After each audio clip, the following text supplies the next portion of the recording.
start off with a pretty serious poem, if that's okay.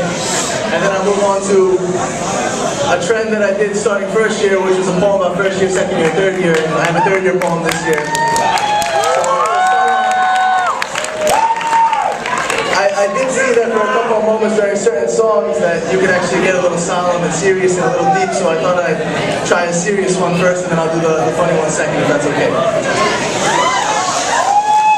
So this poem I actually wrote for a domestic violence awareness group event here at UMDNJ.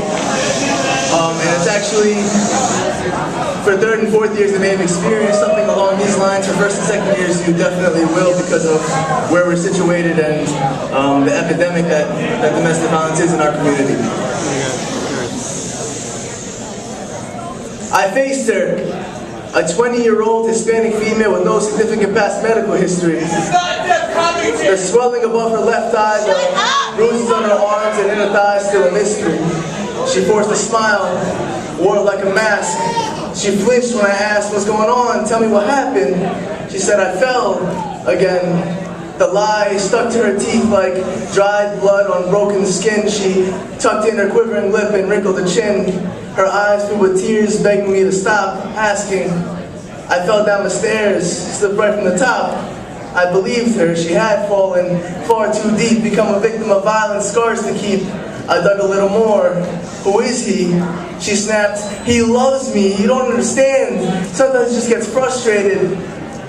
He works really hard and it gets home really late, and she became defensive before I even could say another thing. She said that she didn't have to deal with this bullshit and told me to stop judging him.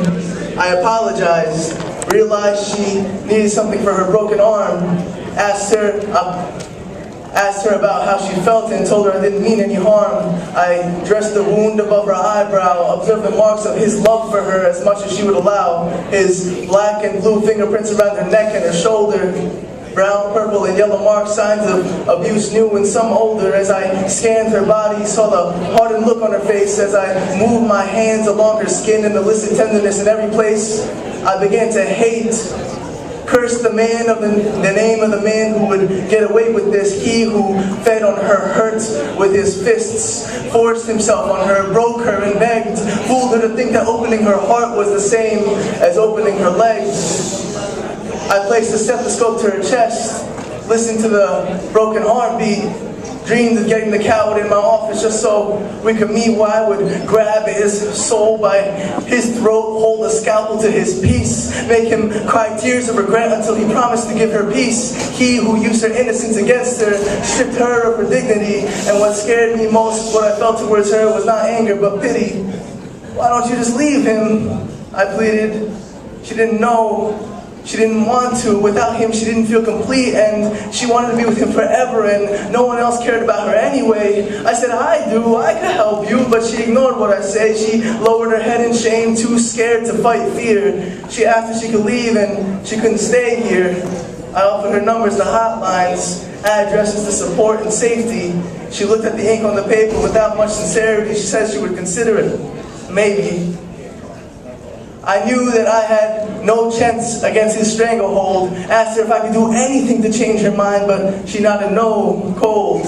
If you could hear her now, she would swear by God that all the bruises from his attacks coalesced into a heart tattoo, a symbol of his love on her back. That they were soulmates and every relationship had its pains, and that at least she wasn't alone, and how could she really complain? And so she left. He victorious and I overcome, me left praying in the night for her safety and freedom.